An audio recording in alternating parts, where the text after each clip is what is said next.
Hello and welcome to the podcast Art of Progress, brought to you by the ABCD project in collaboration with the University of American College Skopje. My name is Miloshevski and I'll be your host for this evening. In here we'll try to explore the world of tech startups in North Macedonia and through the companies and examples see what can be done. In here with me I have Nikola Sokolov, co-founder and CEO of Influencers Club. Nikola, hi. Hi. Thank you firstly for accepting my invitation to join our first episode. It was difficult, but yes, appreciate the thank you. I'm really looking forward to this first episode and helping the youth explore the potential. So as a first question to kick off this mini-series of podcasts, I would really like to start with the past who was Nikola as a kid, and did your childhood play any role into the man that you are today? Maybe some interesting stories, some ideas. Dude, this is going really deep on the first question. Okay, okay, I like it. Okay, so we're kicking things off as deep as possible. Okay, fuck. Nikola. To be honest, a little bit of I would say, concerned kid a little bit in terms of like I wasn't I was a joyful type, but I think even then I was stressing out a lot, which as a kid doesn't make sense, but that's who I was. I was always good in school, so in terms of always was probably one of the best, if not the best, in class and stuff like that. We are talking middle school, elementary, or all of them, all the way from elementary to college, which is kind of interesting because entrepreneurs typically take the route of like, okay, I don't want to go to school. I did want to go to school because I'm a curious type by nature. So that was odd. So that was a little bit stressful. I was always concerned about the future. So always thinking through like, okay, what's gonna happen, what I'm gonna be, and stuff like that, which I don't think a lot of kids are. And they shouldn't be, don't get me wrong, they shouldn't be, but I was just that type. And I don't know, man, like did that contribute to where I am right now? I would say that probably the discipline, yes, but other than that, I'm not that sure. You said curiosity, that you were very curious as a kid. Do you think that maybe that curiosity like helped you delve into things more deeply, so in order after that to maybe, we'll continue about the startup after this, but maybe that curiosity helped you through life to learn new things all the time and stuff like that? I think absolutely it still does. I think that everybody should be curious until I think we're all students until we basically die, because it doesn't stop. Like learning never stops. You're gonna graduate college, but then what? Like that's it, right? Like you probably not. That's not the point in life. I think the point in life is to be curious and to explore a lot of things and to get to know the world and so on. So I think absolutely yes. It's also fun to be curious, but sorry, the question was, did that contribute anything to where I'm at right now? Or yes. Do you think maybe not just? I think so. Even though I think I wasted a lot of time in terms of like being good at biology, where that doesn't help me right now, right? At all, or even in any of the subjects that we were learning back then. Not necessarily like in a straightforward line, like it didn't help me, but I guess it did maybe, because it taught me a lot in terms of how to learn and what's important and what's not important. And then trying to navigate through school with the least amount of effort, because don't get me wrong, I was curious, but then I also wanted to be the best with not a lot of effort. So that kind of helped me navigate through life a little bit. And that I think that thinking about it right now, I think that helps me be really focused on what's the most important thing to do that's going to move the needle, and just leave the rest of it as is, right? Like I don't care about that. And that's a very, very, very helpful attribute in a startup founder, I think. Trying to figure out like what's the best possible thing you can work on at that moment, because there are a million things to do. About time management, you said you were the best, let's say, at your throughout your schooling. How did you manage your time?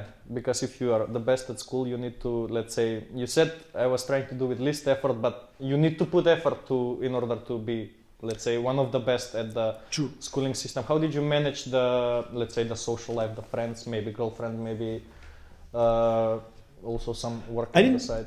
I didn't sacrifice a lot, so I was still hanging out quite often, not as often as the other kids, but I was trying to balance that out in terms of like, okay, this is how much time I'm going to spend, but I need to also study at least a little bit. It's interesting because back then, like, nobody was talking about time management at all. Like, you're in high school, who cares about time management? But I did come to think about it. I did manage my time in terms of trying to figure out where to. I did sacrifice, but not a lot. And I don't feel bad saying this because I'm not the one responsible for it. But I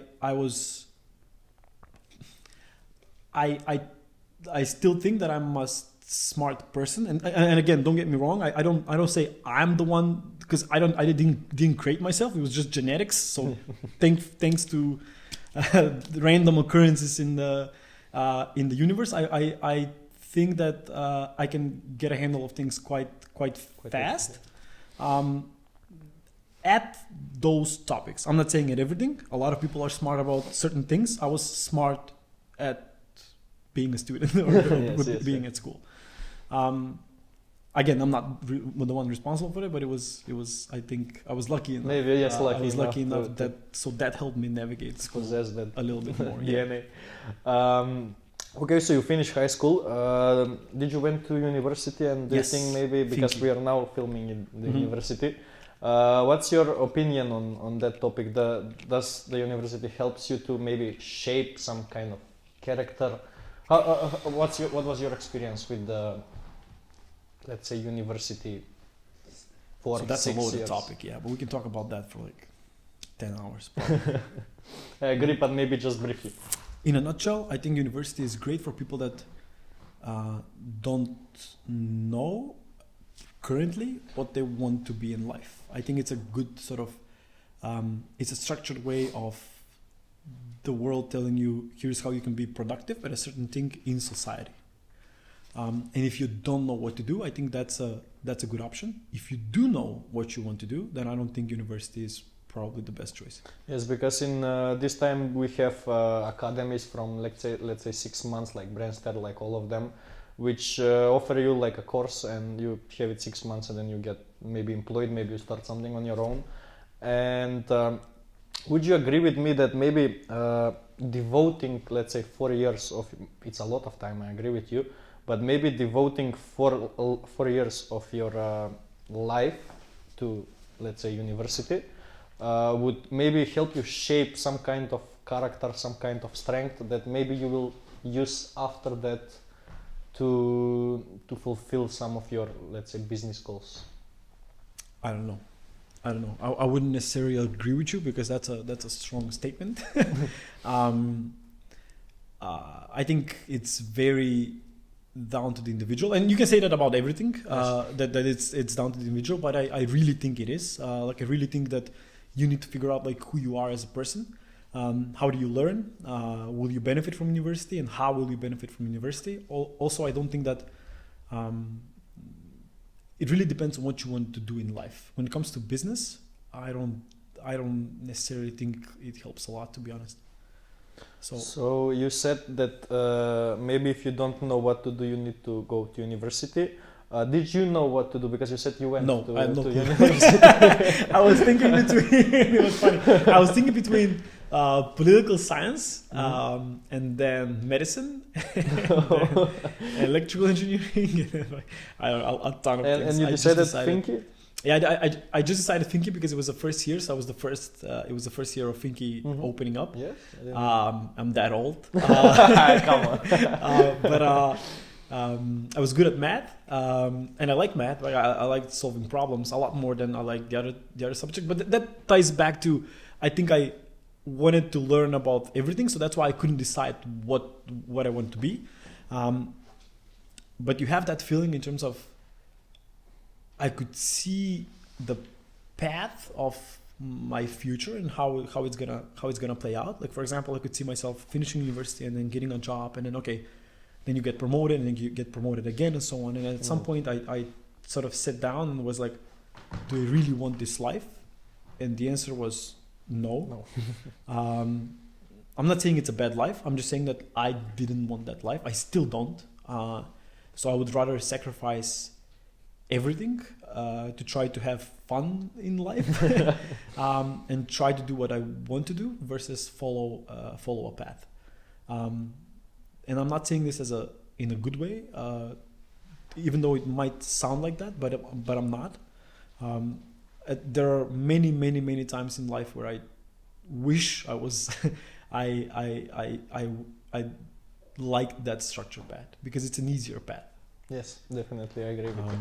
But if we say that maybe 70% of the people, let's say, after 18 years old, they go to university. What would you say, like, they should do? What did you do after let's say you finish university? Mm-hmm. What did you do after that? Maybe you had some work. Maybe you immediately started working on some of your own, maybe ideas, maybe even a startup. So I was, because we can agree that everybody is going to university and true. So yeah. 99% probably of the population, right? I started back then. Freelancing was not that common, so we're still discovering in terms of like freelance, Odesk, and so on, stuff where you could do some certain projects. And we started doing that on the first year of university while on university, and it was good because we earned some money, even though it was like $50 per month.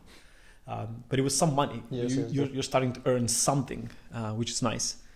And then we decided to do a startup. So we did a game where Leonardo DiCaprio was chasing. Remember how Flappy Bird was it called? Yes, the famous game. True. So back then it was like there were a lot of dupes in terms of Flappy Bird. So we made a game where Leonardo chased the Oscar, and that game, because it was fun theme because he didn't win that Oscar that year, even though he was supposed to. There were some big. I think it was Malaysian or Taiwan or something. Some big brand published about our app. We got like thousands of downloads, and then we got removed from Play Store because we literally copied and pasted the Oscar, and it was under copyright, so we deleted the app. So we wanted to do something ourselves, but I didn't, because I was an Android programmer, or at least I declared myself as an Android programmer. This is like second year of university.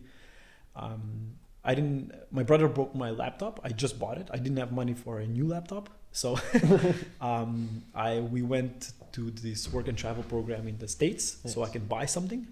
I bought a laptop, and then when we moved back, I immediately moved into an apartment with two of my best friends, so we can do our own startup. We did that. We failed like 2-3 times. Is this happening in America or? No, in Macedonia. So I was there for 4 months, came back to have some money. And I think that's when it all started. It was one idea after the other, and then failing and getting up again, and And then you didn't have any work experience, let's say, at a company, so like an internship maybe. So my path was I think so. Yes, I had an internship at T-Mobile. I hated it because it was summer. It was like 40 degrees, and they didn't let me go there with shorts, and I was like, I don't know what can I say here, but I was like, what the fuck? Yes, exactly. It's 40 degrees, and they're like, no, it's corporate policy. So I was like, okay, nah, this is not working. And I was there for 1 month. 3 weeks out of that month, I waited for an official computer from the company because they needed to sign some things, and I didn't get a computer, so I was just sitting at an empty desk for a programming internship at Telecom, which kind of sucked. Did the startups. I wouldn't say failed because we got some traction, we learned a lot, but we did fail eventually. And then I went from being the CEO of that startup to applying for an internship for a company based out of SF. And I worked there for 3 years. What was your job title? Or? So I was the first employee there. I was an intern when I applied, and then they were like, "Okay, you're a part-time intern," and I was like, "Nah, I'm gonna work like a lot, more than you guys." I remember saying that to the co-founder. I was I'm gonna work more than you. So I did that, and then I was the first employee as a growth marketer, which was interesting because back then it wasn't that common. Yes. In fact, I was pretty obsessed with the idea of like, okay, I spent 4 years and then 2 more being a computer engineer. I can't just switch to marketing even though I wanted to.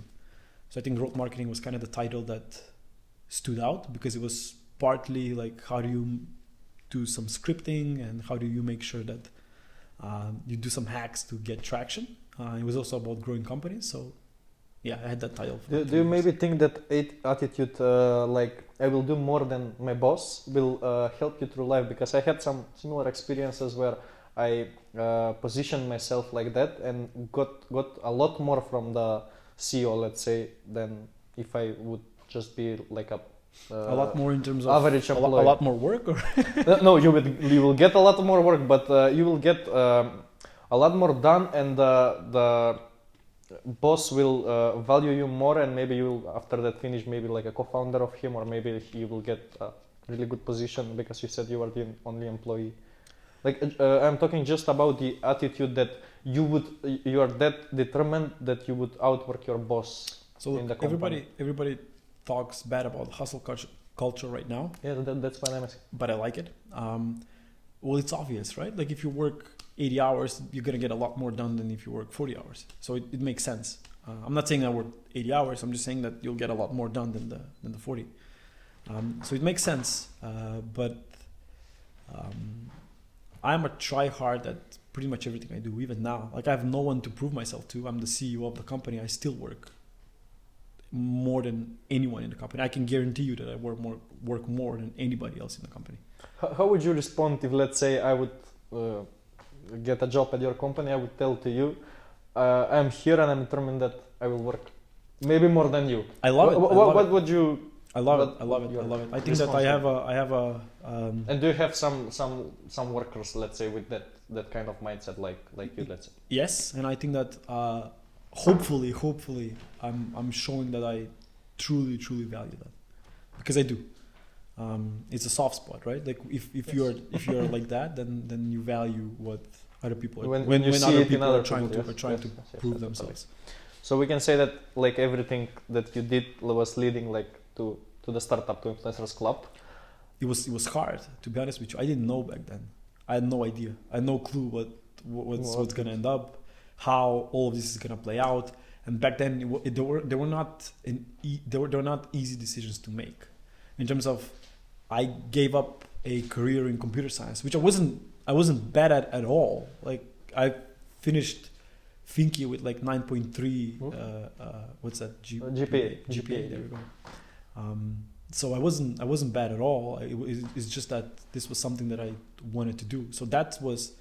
It seems like all of it led to where we are right now, but I think it was a lot of luck, and then choices. Yes, I would say like the biggest proportion was the choices that you make through life that will lead you to, let's say, like Influencers Club. Not to quote Steve Jobs because it's cringy. Yeah, but you can truly connect the dots only looking backwards. It's very hard to connect the dots when you look in the future. Yes. Yeah. Okay, so I would like now to tell me more about Influencers Club. Like, what is the company? What are you doing at the company? And all of the, let's say, details about the most important details about the Influencers Club. Oh, I have this buttoned up. I'm telling you, the clients every day. So okay. The pitch. But I'll give you the full story. Not the full story, but I'll give you an extended version. Okay. So we kicked things off 2016, something like that, where me and my brother developed something on the side that was like some Python automation where you could text a certain keyword to an influencer, they would return with a templated message, blah, blah, blah. It was geared towards people that were selling something and had a lot of followers, and they couldn't sift through the DMs. So they were missing out on stuff that they were selling because they just couldn't read all of them. the way that we sold that was through cold outreach, blah, blah, blah. And then we realized that a lot of the influencer dashboards that are out there are looking at, we call them creators now, but influencers as a sort of like something that you would do brand deals with. And brands only care about reach, engagement, and likes. Yeah. That's what they care about. However, when you see that these people are making more money by the year, and I don't see that going anywhere because the By creator these space. people, you mean the Yes. influencers? You don't see them going anywhere because I felt like, okay, the whole media space is starting to be these people. Like you don't watch the news anymore. You watch probably someone on Instagram or YouTube or whoever. And I couldn't see that, like this was 2016, I couldn't see that, or 17, something like that. I couldn't see that going anywhere other than just expanding. So I was like, okay, if these people are getting more money, then there'll probably be companies that are building, like us, building products for them. And it was an idea of, okay, but if the companies are building products for them, that means that they will need a lot of data that currently is not available on the influencer dashboards around, okay, do these people have a community? Like, are they on Patreon? How much money they're making? What are their sort of avenues that they're making money from? Really deep analytics into creators that wasn't available back then. And we started building that. And somehow I think like 2019, end of 2019, we got our first customer and then the second one. And then we decided like, okay, I then decided to give up my US visa and be like, okay, I'm gonna stay in Macedonia to try to build this. And 2020, COVID happened, and the whole creator economy sort of exploded. And our value proposition was really we are the sales intelligence tool for the creator economy, and we could help you get in touch with creators to sell to them, not advertise with them, but rather sell products, services, tools to them. And I think that. What do you mean? I saw this word. I'm sorry for interrupting you. Creator economy. What do you mean by? Is that like sort of a name for the industry, or? Yeah, yeah. That's pretty much a name for the industry. Yeah, anything that's like creators, influencer marketing, talent companies, talent management, creators in general, and so on. Okay. So yeah, but so the final point was, in order to build a good business, you need a good product and distribution. These people had distribution built in. So if you give them a good product, they already have the distribution. So that's a win-win situation. So yeah, that's what we're focusing on. And I think that we're still as far as I know, the only company that focuses on creators and looking at creators. Yes, I haven't seen a company like yours. I want to ask you. You said you started in 2020.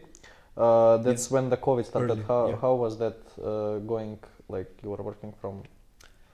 I mean, the job is maybe if you were cold calling, it's remote. I think that worked out for us.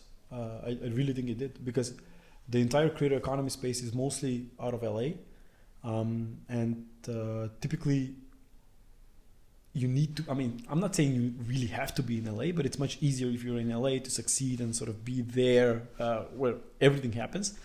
But COVID, I think, leveled the playing field, and I think that it boosted the creator economy, but it also helped us as a company to be able to penetrate that market, even though we are definitely not in the US.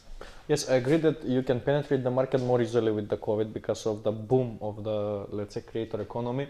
But at the same time, like the economy as a whole was going through a really big recession. Yeah. So how did that impact you in any way, or just like you? I mean, dude, I gave up a pretty decent salary because I was gonna work for my company that I was working for sold to IBM, and part of the deal was they're gonna take me to be a part of IBM. So I gave up my stock and my salary at IBM to stay in Macedonia and work for next to nothing. Like our first client paid $50, then the second one paid I think $200. So it was like nothing compared to what I was gonna do. Did COVID help? I mean, I was all in. It was I wasn't thinking about it. Like the only thing that I was thinking about was how do we navigate COVID in the best possible way? It is what it is. I was already all in, so. Yes, and it would be worse if you get down. No. What would you say were, let's say, like some challenges through the journey from 2020 up until now in the creator economy and like in the company as well? Every single day, like I could write. Maybe some of the biggest ones. Some of the biggest ones that you face as the main character at the company. No, but there are a ton of challenges. A ton. How do you get good talent? I think it's the main thing here, because we don't have a lot of people in general. So we also don't have a lot of people that have experience at that level, because right now, currently we're competing with companies that have tens, if not hundreds of millions in funding. Even though they're not direct competitors, because our positioning is different, we still like overlap in some targets with them. So you need someone that will navigate through, not navigate, but really sort of have done that before. Yes. And we don't. Like, there's not a lot of people in Macedonia that have done that. Yes, you connected with another question. I wanted to ask you, do you outsource maybe some parts of the working, let's say maybe sales, maybe marketing, maybe the reaching out? Currently, no. Like we have some freelancers working for us. Dev, we had some freelancers in the data department working for us. Not sales. We have some affiliates in terms of like people that we want to work with. As affiliates. Our advisory board is not based in Macedonia, but it's tough. It's tough in terms of like, it's tough hiring great talent when you're a company based out of Macedonia, because first of all the risk is high, but then also like it's when you hire someone outside, it raises the bar in terms of like, okay, what are we gonna do now? Like we pay this person a lot more than we pay these 10 people here, so it's a little bit of an issue for a company. I wanted to ask you specifically about the data points. I saw on your website that you have 200 plus data points. Are they like simple filters for navigating through the database of creators, or what do you mean by it's mostly around like what kind of data do we have for a given creator. Mm-hmm. Okay. I would next likely to focus a little bit about the first client. Like everybody, I was doing one startup of my own. It failed. Like you don't believe that you can actually succeed up until you get that first paycheck. You hook that first client. Mm-hmm. I would like for you to describe me, let's say in some details, how did you hook your first client? Was it hard? Did you feel stressed? I feel stressed all the time, so no need to ask. Most of the day I'm stressed out. So probably the answer to that is yes, even though I don't remember. But no, the first client was, so look, I wrote a blog post on Medium, trying to use Medium's domain authority to rank for a keyword that I found that I thought was easy to rank for, which was Instagram email finder or something like that. And I just described on how I think the data that we have is pretty legit and is usable. It should be used by companies that are trying to sell to creators. We forgot about that blog post for like 3.5 years. And then I came back to it. I saw that it has like 7,000 or 8,000 views per month. I put up a forum on Medium and we got a first customer within a day. It was a French dude that wanted some creators to join his conference in Paris, something like that. But he paid like $30. Because we didn't know, but yeah, it was an interesting moment. Those $30 were like, oh, okay, this could work. Stressed out? No, but you learn a lot along the way. When did you know, like at the beginning, that when did you feel when did you feel successful at what you are working, let's say, and why was that success? Maybe was it maybe about money, maybe about self-fulfillment, or? I still don't feel successful. Do you think I'm successful? No. Well, from my point of view, yes, but true. But from comparatively speaking, yes, we've done some things. Don't get me wrong. I'm proud of what we achieved so far. But I think that we have we have a lot more to do. And then, so I never really felt successful. Do you think that's a good thing that maybe... People tell me no. I would also tell you no. People tell me no. Sometimes I sit down and sort of am proud of what we've built. So don't get me wrong, I am proud of what we built. I also am very proud when I see people from our organization succeeding. Like people that we hired and they knew nothing about what we're doing and how to do what needs to be done. And then we somehow figured out a process and a way to be competitive and to really crush it. So I am proud, but I don't really feel successful. Maybe when we exit the company, or I don't know. But what do you think? That was my question. What do you think will make you like feel really maybe successful is not like self-fulfilled with? Yeah. So that's what I was going to say. I am satisfied. So I am happy. I am satisfied. I don't think successful is the right word, because I think that success, it really depends on what you're looking for. Yes, and in my mind, the only thing that I'm looking for is probably to explore the world, not in terms of traveling, but explore like my curiosity that we spoke about. Yes, exactly. So I think you set your own definition of success. So that doesn't mean that the company needs to be successful, or I need to be successful, or the amount of money you have, or the amount of employees you have. Like that doesn't mean you are successful. I haven't defined successful for myself. I don't know. Like if you ask me, like what does it mean for me to say that I am successful? I don't know. There's always going to be someone better and someone in whatever aspect of society you can think of. There's probably someone better than you and already done it. Yes. So I think that I'm just proud. I am fulfilled and happy, but I don't use the term successful. Yes, I totally agree with you.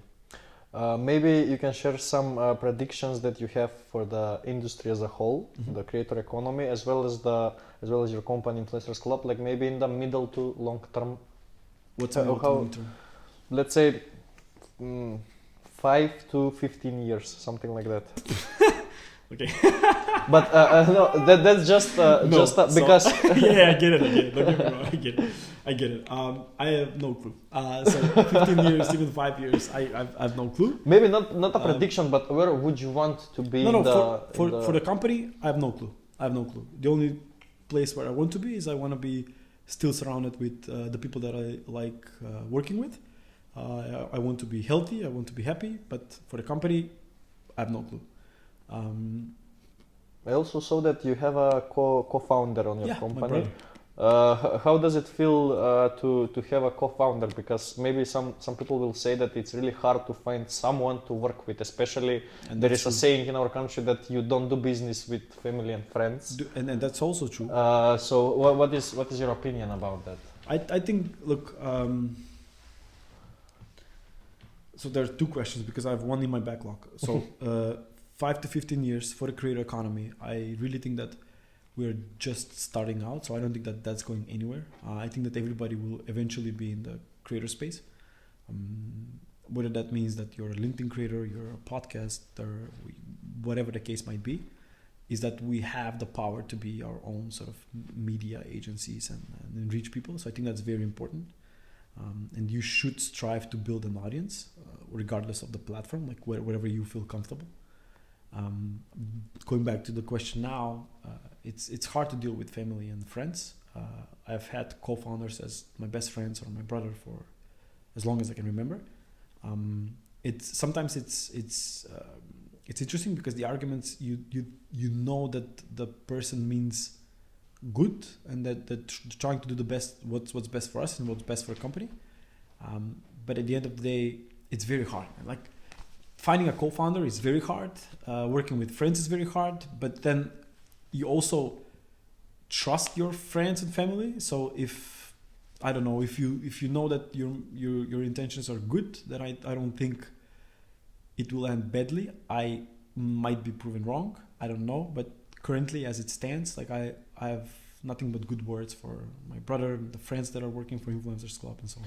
Does maybe let's say the arguments that you have on some decision you have to make or something else maybe transfer to personal life, or it stays just at the company? Because we try not to. It can't, like, you're not a robot, so it's not like there's this on and off switch where it's like, okay, now it's company, now it's personal time, fuck whatever we were arguing about, and you can censor this, sorry. But what else is there to do? Yes, you can. The dude has been with me for my entire life. We're in the previous startup together. We did our last startup together, so it's like you cannot. Yes. I would like to ask you about the CEO title, because a lot of people, let's say that I was hearing and on other podcasts and everything, say that it's really hard to be a CEO. It's really stressful. What is your opinion? How do you feel with that title in your life? I hate it. No, honestly, I wrote a LinkedIn post, I think it was like 3 weeks ago, on how I swore after we closed Bus, I was like, oh, I'm never gonna be a CEO again. I'm satisfied if I'm the head of growth, whatever, but I'm not going to be a CEO again. And well, guess what? Anyway, I think it's lonely. I think it's stressful, and I think that I like building stuff. I like trying to figure out strategy and what needs to happen. I don't think I'm that good at the people sort of aspect of it. But I think that the reason why I'm a CEO again is that I can't accept something if I think there's a better way to do it. I'm not arrogant. I just like to try stuff out without anybody telling me this is what you can and cannot do. So I think that sort of led me to being a CEO again, even though I don't like that life. In terms of, I like my life, don't get me wrong, but it's that I wouldn't say that it's a title that you need to strive for if you're not, if you don't end up there, or there's no one better to do or whatever. So I don't think it's something to strive for, to be honest. I think you'll have a much better life if you're the head of growth of a company versus CEO. I thought that the pressure is definitely. It's not just the pressure. It depends on what you want. If you like dealing with people and with whatever, then yes, sure, be a CEO. I've met some very good CEOs, but yeah. Okay, so as we are finishing, this podcast is about deep tech. I have a question. Why technology? Why did you choose to? I mean, it's not strictly technology; it's marketing and creator economy. But why did you choose to involve technology? And did you know from before that you will, let's say, end up working in this sphere of life? No. When we brainstormed some startup ideas, I was mostly happiest when we brainstormed something around coffee. But technology is leveling the playing field. A guy from Macedonia I can compete with, those big names in LA, that's unheard of. Like, can you imagine that being 20 years ago? Like, I had zero capital starting out. Absolutely zero. Nobody has given me money ever. We're still a bootstrap company. So we started with what me and my brother had, and we didn't have a lot. Like, us being where we are, it's only because of technology. Like, there's no other point in human history where we could have done what we're doing if it wasn't for technology. So I think that we all should be, especially people from Macedonia, should be grateful about, and in the region in general, not just Macedonia, we should be grateful about when we are born, and try to use that wisely. I'm not saying don't do. I'm not saying just do tech businesses, but it sure helps. Yes, it levels you in the field, because, as you said, you can compete with the big guys. I would never start a business. Never start a business that's going to be local to this place here, because it's just such a small market. It's like not so advanced and so on. I totally agree with you. For the last questions, for the last question, I would like to ask you if you. It's a little bit cliche, but I need to ask if you could talk to your, let's say, 22-year-old self, just finishing university. What advice would you give to yourself, let's say, from an entrepreneurship viewpoint?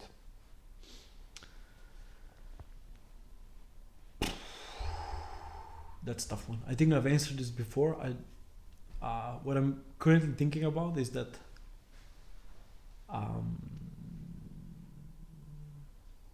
I think that if you try hard enough and if you're diligent about what you're doing and how you're doing it and so on, I think that things are gonna work out. So I will say that just chill out a little bit if I'm talking to my 22-year-old self. So just chill out a little bit, 10% more, 10% more. But other than that,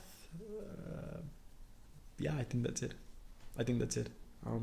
So for me, it's chill out a little bit more, because I think that I was really, really focused on working. I spent my 20s really working. I'm not saying I don't work now, but it was damn, dude. So you believe in hard work, as you said? Yeah, of course I do, but I'm saying that I shouldn't have done that at that level. Like maybe 90% of what I was doing would be enough. Well, maybe if you haven't done that, maybe you wouldn't have been here. True. So you can never know. True, but still, you're going to be 22 once in your life. Yes. So, do you maybe think you missed something because of that working, or? Oh, dude, probably a lot. Yeah, probably a lot. But delayed gratification is one of the best things in life. I honestly think that delayed gratification it's one of the best. What do you mean by delayed gratification? By delayed gratification, I mean that by delayed gratification, I mean working now in order to be better in the future. Like, don't take, for example, don't take the what's on the table right now, but for example, invest it, and then there will probably be a lot more. I'm not saying invest money. I'm just saying invest time, effort, whatever the case might be. So a lot of the holidays I missed, a lot of the vacations I missed because I was working. I think that led me to the point where I am right now. I'm just saying that I did that a lot. Maybe you should have just a little bit less. So are you having those vacations now, or you're No. still on the hard work part? But I enjoy working right now. I really do. Maybe at 50, 60 you will start taking the vacations. I think it will be. I think it will be the same. Right now I have the freedom to do it, and that's what matters. Back then I didn't have the freedom to do it. Yes. Right I totally. Right now I can say agree. like, okay, guys, I'm gonna leave you for a week. Like, you can do whatever you want. I'm going to wherever, Thailand. Yes. I don't do that because I think that currently it's very interesting for me what's happening. Even though it's a bit stressful, it's still very, very interesting. So I couldn't imagine myself chilling on a beach. Yes. So well, your company. I think I enjoy what I'm doing. I really do. Nikola, thank you for being a guest on our first podcast, Breaking the Ice with me.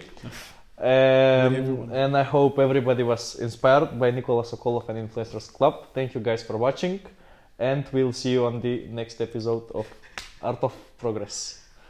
Oh, Cut. One take.